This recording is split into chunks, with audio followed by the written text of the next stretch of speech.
పిన్నెల్లిని పరామర్శించిన తర్వాత వైసీపీ అధినేత వైఎస్ జగన్ మాట్లాడుతున్నారు. లైవ్ లో చూద్దాం. రాష్ట్ర వ్యాప్తంగా ప్రతి గ్రామంలోనూ కూడా ఇదే కార్యక్రమాలు జరుగుతూ ఉన్నాయి. ప్రతి ఒక్కరూ కూడా వాళ్ళ స్థాయిలో రెడ్ బుక్స్ అని చెప్పి రెడ్ బుక్లు పెట్టుకొని ఉంటారు.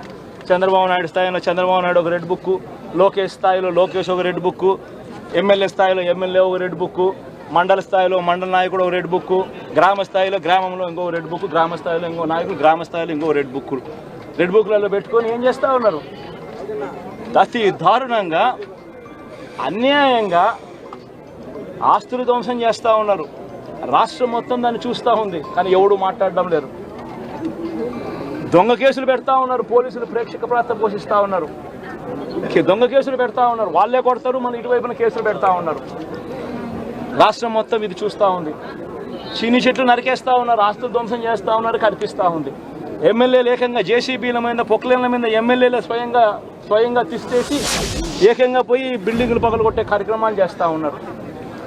ఇంతటి దారుణంగా నిజంగా చేస్తూ ఉన్నారు అని అంటే ఎల్లకాలం ప్రభుత్వం మీది కాదు, ఎల్లకాలం రోజులు మీయే ఉండవు చంద్రబాబు, అది గుర్తుపెట్టుకో.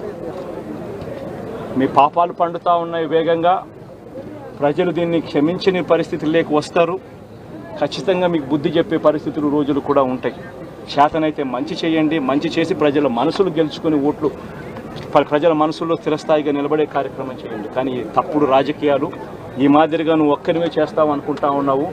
ఇదే మాదిరిగా కొనసాగితే రాష్ట్రంలో ఒక తప్పుడు సాంప్రదాయానికి నువ్వు నాంది పలుకుతా ఉన్నావు. నువ్వు వేసే ఈ బీజం, నువ్వు వేసే ఈ తప్పుడు సాంప్రదాయం, రేపొద్దున నువ్వు వేసే ఈ బీజం చెట్టు అవుతుంది. రేపొద్దున నువ్వు ఏదైతే ఇత్తుతావో అదే పండుతుంది.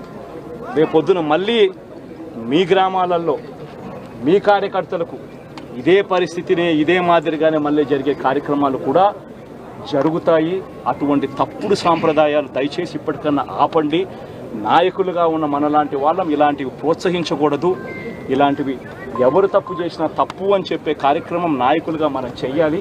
కానీ దగ్గరుండి ఈ మాదిరిగా ప్రోత్సహించడం అతి దుర్మార్గమైన కార్యక్రమం. దయచేసి దీనికి ఫుల్ స్టాప్ పెట్టే కార్యక్రమం ఖచ్చితంగా చెయ్యండి చంద్రబాబు అని చెప్పి సందర్భంగా మరొక్కసారి చంద్రబాబును ఈసారి హెచ్చరిస్తున్నామని కూడా చెప్తా ఉన్నాం. ఈసారి కోరడం లేదు, హెచ్చరిస్తున్నామని కూడా చెప్తా ఉన్నాం.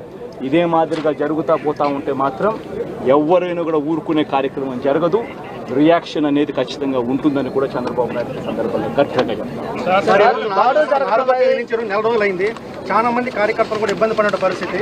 కార్యకర్తలను వదిలేసి ఈ రోజు భారత రాజ్యాంగ వ్యవస్థని నిర్వీర్యం చేసే విధంగా ఎన్నిక